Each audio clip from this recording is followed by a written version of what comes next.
All right, well, that's it for entertainment reviews. Let's get into news slices.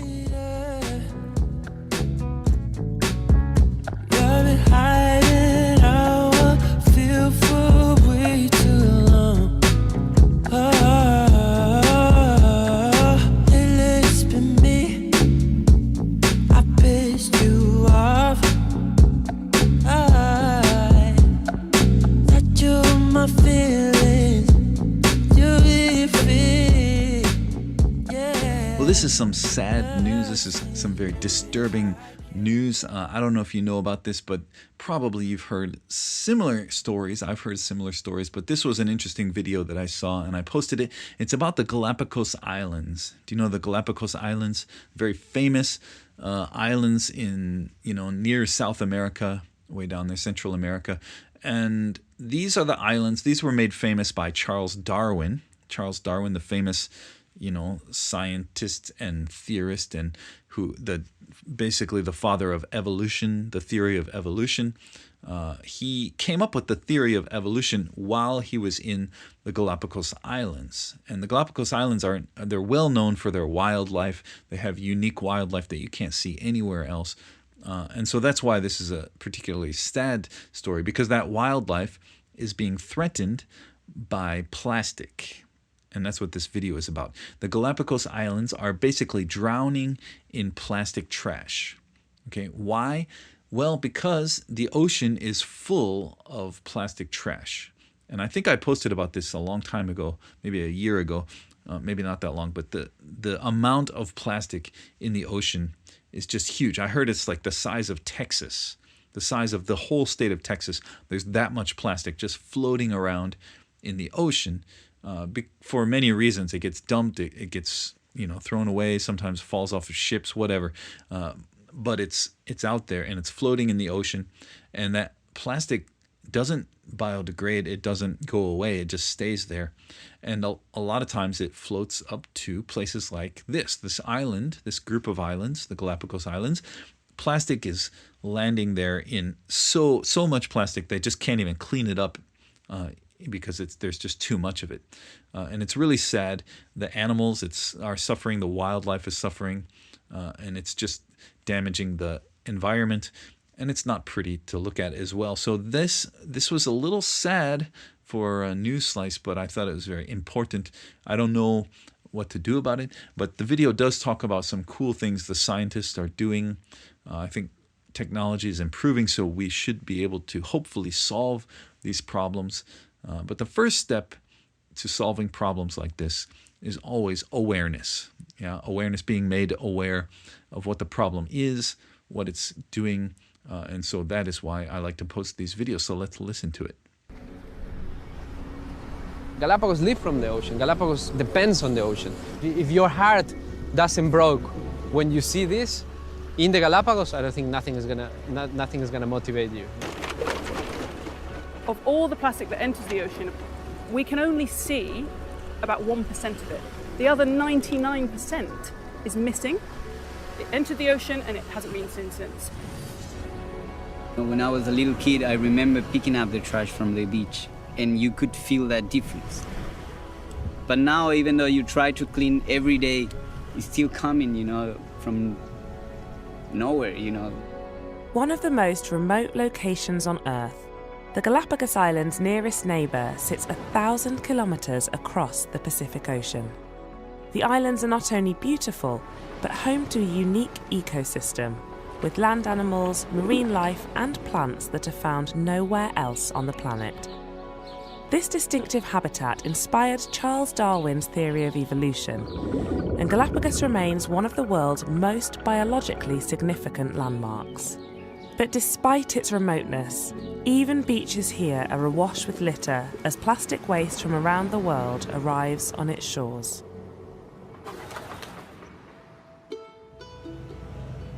Away from Galapagos' picture-perfect beaches, the landscape is arid and unwelcoming.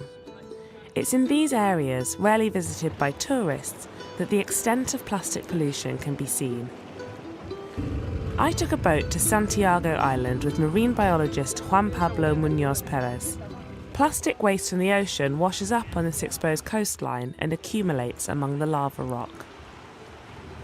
A lot of people would think, because the Galapagos is so remote compared to other places, that it'd be really hard for plastic to end up here. Yeah, but it's a proof of exactly the opposite. It's a proof that everything is interconnected. When Charles Darwin came here, probably he saw the same thing that we're watching at the moment. Yeah. It was exactly the same. The only difference is this, plastic.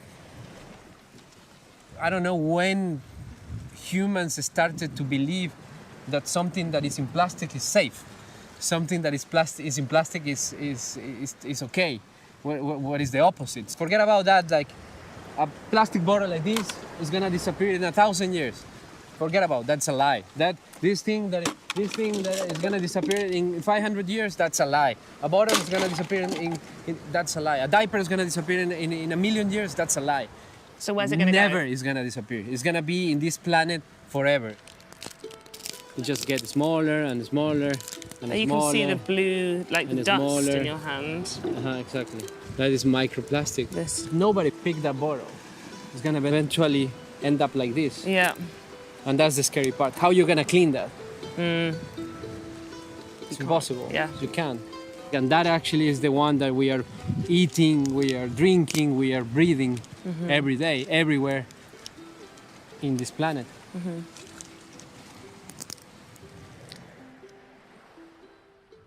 97% of the Galapagos is off limits to humans, but human rubbish from around the world still washes up onto the coast. It arrives at such a rate that it's almost impossible to keep the coastal areas clean.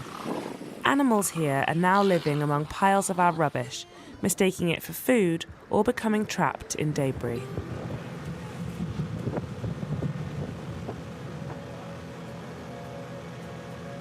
Scientist Ellie Mackay is in the Galapagos to map the plastic waste and measure the scale of the problem. Her project forms part of a new strategy for Galapagos to become the world's first plastic pollution-free place on Earth. I grew up watching documentaries about the Galapagos and seeing all these incredible animals, weird and wonderful creatures. So when you actually come here and see it in real life, it's really so astonishing, it's spectacular. And the more you start looking, the more you see as well, right? You see the big pieces first, and then you start to notice that it's actually plastic on plastic on plastic. Little family of hermit crabs having a nice time here. That one's sitting in a little plastic. Oh, look. So it's a very different Galapagos than you normally see, isn't it? This is one of the most common items. And if you think about it, every toothbrush that you've ever had still exists somewhere on the planet. So think about the first toothbrush you had when you were first learning to brush your teeth as a toddler. That's probably out in the ocean somewhere. When you talk about, every toothbrush and then all the wet wipes you might have used, every bottle in your kitchen, in your bathroom, when you start scaling that up and then thinking how many people there are doing the same, it's kind of scary and it almost makes you feel kind of powerless. It does. It's overwhelming. And when I first started, I did find it very, very difficult to come to terms with. For the last year or so, we've been hearing all this sort of shocking, disgusting, guilt-tripping type stuff. We need to change that story. Okay, we've got this problem. We've got more plastic than we ever imagined, and it's really bad, yes. But there are solutions, there are things that we can do about it, so let's focus on that. For me, that's the only way I can really cope with it. Ellie's job involves using drone technology to log and analyse plastic items that end up on beaches. It's hoped that the Galapagos Islands will be a testing ground for the fight against plastic pollution around the world. As you can probably hear, the drone is taking high-resolution photography of the beach, significantly quicker than we could cover the beach ourselves and look and count the plastic with our eyes. And we take several hundred photographs overlapping that our algorithm will then stitch into an image back in the laboratory. And especially on a beach like this, trying to take photos of every square metre when you can barely walk on this kind of rock would be almost impossible, right? So it's not just knowing where the plastic is or how much there is. The type of plastic really affects what solution we choose. To come up with the right solution, The technology not only counts the plastic, but identifies what type of plastic it is. 5 tons of plastic on a beach, if that is all fishing nets, then the solution is to go and speak to the fishing industry. If that 5 tons of plastic is hygiene waste, like wet wipes and toothbrushes, then the solution might be to go and look at the local sewage waste facilities. If that 5 tons is food wrappers and bottles, then the solution is to go and talk to packaging industry and the consumer and try and get some alternatives. Imagine a doctor trying to treat a patient with cancer. If they're just told the patient has cancer, there's very little that they can do. What they need to know is which type of cancer is it, where in the body is it located, how quickly is it spreading. So essentially what we're doing is the same thing with our oceans. If we can do the entire archipelago of the Galapagos, we can prove that this works in the most hostile environments. This technology helps to establish where plastic is ending up and what type of plastic it is. To complete the cycle, scientists are working to establish where in the world it came from in the first place. Juan Pablo took me to the Galapagos Science Centre, where they're trying to work out who's responsible for the plastic waste. One of the things that we did is going to each location and put a clock for 5 minutes, one person, and start collecting everything that you can see. Are you saying that this bag full of plastic was collected in 5 minutes? 5 minutes. 5 minutes. Some locations was like 3 bags, 4 bags. And the reason to collect this is to start to analyze a little bit of tendencies, you know? Because the main question is where this garbage come from. This was made in Callao, Peru. Okay. This is Ecuador. This is Peru as well. And even China. One important fact that we are looking from the data that we collect in this 5-minute coastal cleanup is that most of the items that you can see, microplastics that you can see here in the Galapagos, are basically bottles. To take this analysis further, scientists have now come up with a way to show how plastic travels across the ocean. And once they know that, they can work out the source of the problem. Basically, the software predicts how plastic behaves against known oceanographic data. So if you know what a bottle will do in the water, and you know what the water's doing, you can combine them to work out where the bottle's going to go? Exactly. It's important because we don't know until now where it comes from. We cannot prove now until where it comes from, who's guilty, and what is the most effective solution. And the most effective solution is to go and attack this problem from the source. Because you can do amazing efforts on coastal cleanups, and you can keep cleaning and keep cleaning. But if you don't go to the source of the problem, it's going to be just like an aspirin. It's going to be just like something like, okay, we're going to heal you for a little bit, but then you are not actually killing the bug or killing the disease. As scientists work to find the source of the problem and volunteers keep cleaning the beaches, plastic waste will continue to arrive in the Galapagos. And it's the island's unique wildlife and the local people who have to deal with the consequences. Me hace sentir como presionado de saber de dónde nomás llega la basura. Que a veces yo me siento como raro saber que en otros países tampoco practican la conservación y botan nomás al océano toda la basura y llega al final, nos llega a nosotros. Y me hace sentir como que limpiamos por ellos y ellos deberían botarse por sí mismos. For Juan Pablo and his friends, it's got past the point that the Galapagos can rely only on itself to solve this problem. They're hopeful that change in other countries will begin to reverse the damage being done. The wind is always blowing from harbor to the ocean, so we don't see the plastic that is in the ocean. But as soon as the wind changes, you can see on the shore a lot of plastic just getting stuck. So it's hard to keep cleaning and not making any difference, but we try, you know. Our lives are easier because of plastic, but next 10 years later are going to be really hard for our sons, for everybody that's going to be here in this planet, because what we create today. There is a lot of people trying to make a better world for the kids, but I would say that could be also good to make a better kids for our world, you know. And then the education is a big key of making people change, maybe.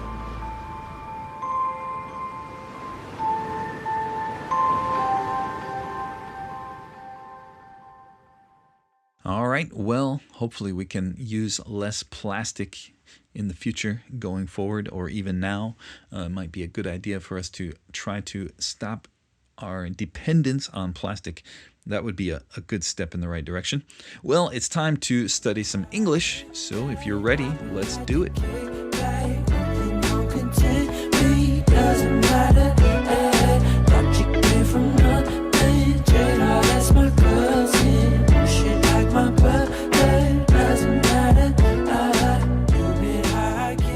Have you ever had to stand your ground?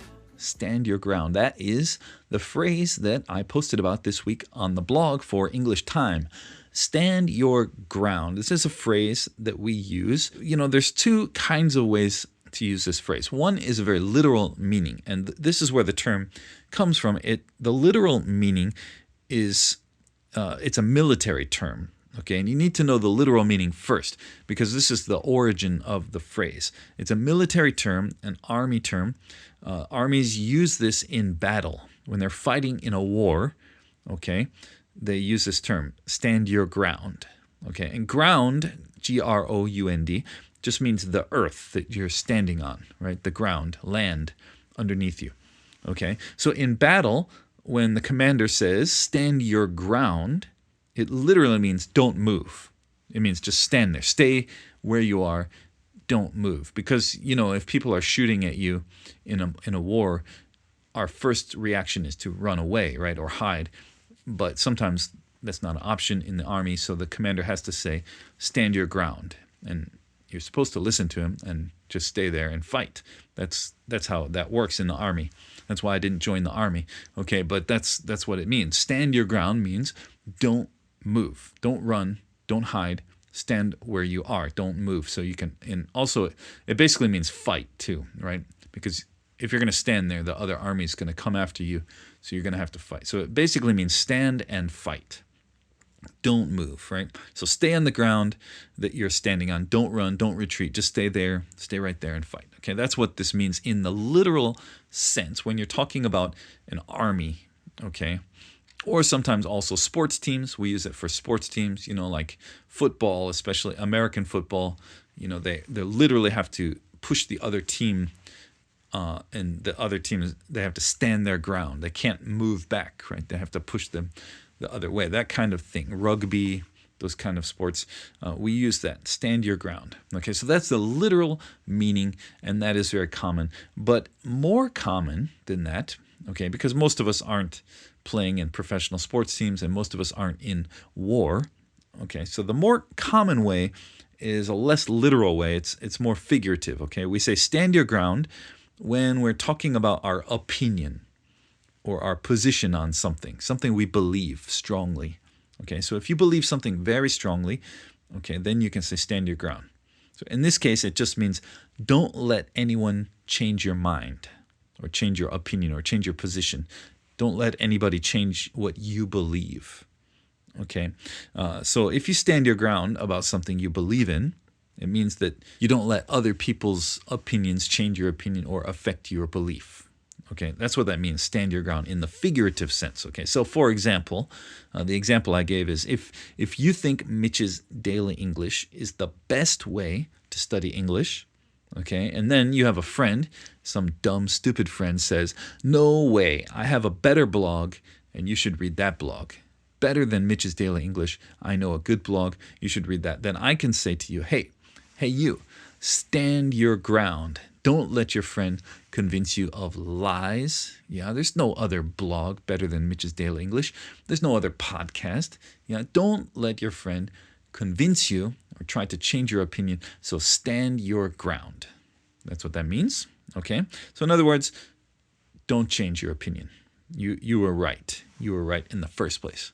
Okay, so you can use this phrase either way, literal way, like I said, if you're talking about sports teams or, you know, something competitive where there's two sides fighting, a war, armies, or you can use it in a figurative way when you're talking about ideas or opinions and that kind of thing. All right, and one more thing, we can also say hold your ground. So you can say stand your ground, or you can say hold your ground. both of them are the same. Same meaning, same use, everything. So it's just interchangeable. You can say stand your ground. You can say hold your ground. You will hear both of them. Okay, so just be aware of that. All right, so let me give you some examples. As always, I've got a lot of examples here. First one, the team held their ground pretty well until the end of the game, and then they lost. Okay, there you go. Held their ground, stood their ground, either one. Past tense, hold, held, stand, stood. Okay, so the team held their ground pretty well, not bad, until the end of the game, and then they finally lost. So that happens sometimes. Teams are working hard to not lose, and then in the end, it didn't work. But that kind of thing. The boss tried to confuse me in the meeting, but I stood my ground. Okay, again, stand, past tense, stood. I stood my ground. The boss, he was trying to confuse me in the meeting. He was trying to persuade me of his opinion, but I just stood my ground. I stood up to my boss. Do you know that phrase, stood up to? When your boss tries to challenge you, you match it. You stand up to him and you fight. Yeah, then you might get fired, but, at least you stood your ground. During the war, we stood our ground in that battle, and we finally won. Yeah, when the U.S. Army fought against the British Army, we stood our ground against the British Army, and we won our independence. Okay, there's a literal meaning. Okay, you could say, I tried to convince him that beer is better than soju, but he stood his ground and he wouldn't move. Yeah, do you know anybody like that? Very stubborn person. You try to convince them, like, look, beer is better. Come on, everybody knows soju is too strong. It's not good flavor. Beer, it feels better. It's nicer. It tastes better. It's refreshing. You feel better in the morning. Come on, beer's better. And your friend said, no way. I am going to stand my ground here. I think soju is the best. Okay, that kind of thing. Those kind of differences of opinions are things that you can stand your ground on. Or this one, she's so stubborn. If you try to challenge her opinions, she will stand her ground until you give up. Yeah, do you know anybody like that? My daughter, for instance, she's so stubborn. Sometimes I try to get her to eat. She doesn't want to eat. So I'm trying to convince her to eat, but she just stands her ground and says, no, I'm not going to eat it. No, I don't want to eat that. She'll say, that's her new thing these days. She says to me, I don't want to eat that, Daddy. She says it with that tone, very annoying. I don't want to eat that, Daddy. I'm not going to eat that. Yeah, she's so stubborn. She stands her ground every time until usually I end up just giving up because, there's only so much you can do as a father. You can't win every battle because she can be pretty stubborn. But she's a good girl. But she does know how to stand her ground, which maybe that will be useful as she gets older. Yeah. How about this one? My teacher doesn't believe that I was late because of a car accident, but I will stand my ground because I know it's true. Yeah, that kind of thing. If your teacher doesn't believe you, you say, oh, I was in a bus accident. My students always say that. Every year during final exams, there's so many bus accidents. I'm not sure why. I don't really believe them. Okay, but if there's a student who really stands their ground and they fight and they say, it was true, it's true, I'm not lying, usually I'll just give in. Maybe I believe them, maybe I don't, but they obviously want me to believe them strongly enough that they're willing to fight for it. They stand their ground, so usually I'll let it go. That kind of thing, right? That's what it means to stand your ground. Don't give up. You don't give in. You stay strong. Stay in your position. All right, well, there you go. Lots of uses, lots of different examples there for you. Try to use it. Go to my blog post or go to this episode page on Podtea, and in the comments section, try to use it in a sentence. That will help you to remember it, and if you make a mistake, I'll fix it for you. All right, well, that's it for this week's podcast, and we will be back next week with another one. So study hard, make it part of your daily routine. As I said, make it part of everyday life. Just studying with Mitch every day, a little bit here and there, and you will improve. We'll be back next week. Bye-bye.